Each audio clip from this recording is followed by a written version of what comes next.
So the first quality management principle talks about customer focus. As individuals and as organizations, we all have customers. Our customer is the person or the organization that receives the output of our work.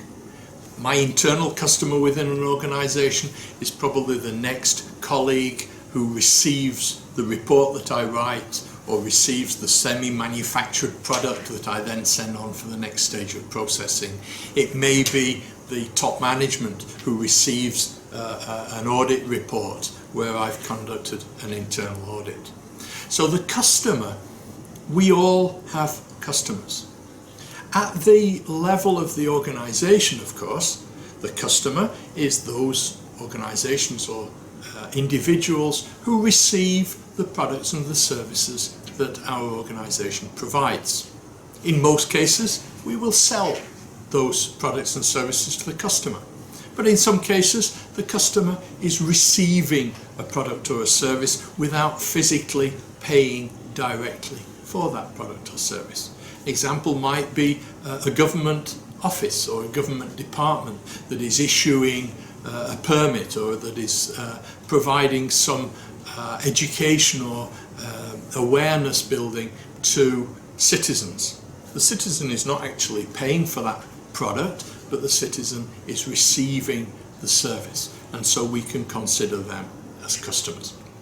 So when we talk about this customer focus, the very objective of ISO 9001 is to provide confidence to customers that we understand their needs and expectations, and we can continually provide them with products and services that meet those expectations and that are in line with the applicable statutory regulatory requirements that we are obliged to meet.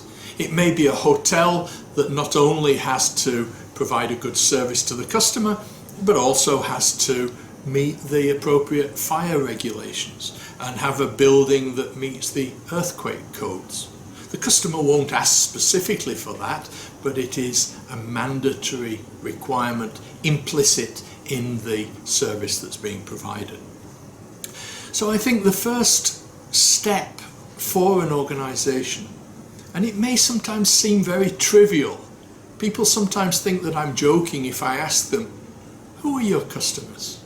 Do you really know who your customers are? Do you know what they want? What about other interested parties?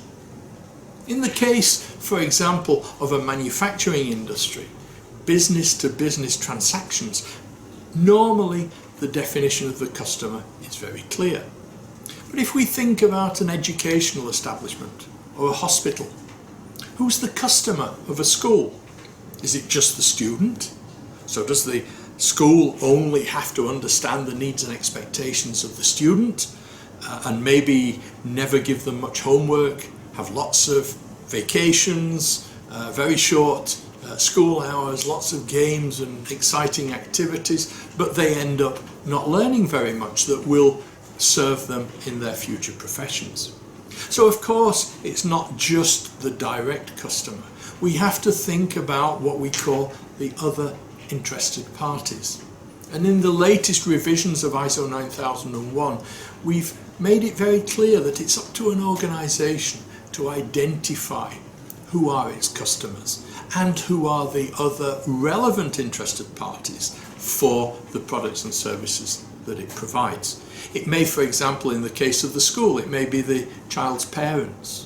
It may be future employers who expect the student who's graduated from school or from university to have a certain set of skills. It may be society as a whole, so that we expect children who've been through school to have socially responsible attitudes when they grow up and become citizens of the community. So understanding not only the actual needs and expectations of customers, but also trying to understand the future needs and expectations. That is one of the keys to long-term success. You know, quality management is not just about meeting requirements. It's about looking for the value-adding features of a product or service that we're providing that will differentiate our product from that of our competitors. And I'm sure many of you will be familiar with the work of Dr. Kano on the development of customer satisfaction philosophies. We'll talk more about Dr. Kano's philosophy later in this series when we discuss the ISO guideline standards on customer satisfaction. So we need to understand not only what the customers want today, but what are they likely to want in the future? What can we add to our products and services that customers will value? And then we raise the bar so that the competitor's product no longer meets the evolving requirements of the customers. Our product provides something that the customer attributes value to, and our competitors no longer do that. And so when we look at requirements, customer requirements, they are not fixed in time. Customers are ever more demanding with new technologies, access to more information, social media. And we'll talk a little bit more later in this series of videos that doesn't just relate to the intrinsic quality of the products and services. Customers are becoming increasingly aware of the social implications of the products and services that we provide. And so it's not just enough to be able to provide a consistent, conforming, technically valid product.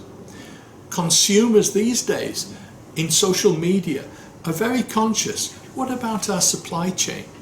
Is some of our supply chain at the 10th level a sub-supplier?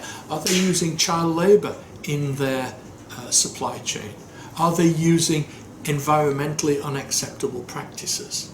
And so we see that these customer requirements are no longer purely limited to the intrinsic quality of the products and services that we're providing.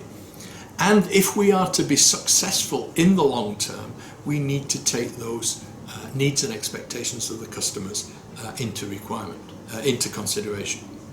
So every aspect of the interaction with our customers provides an opportunity to create more value for the customer.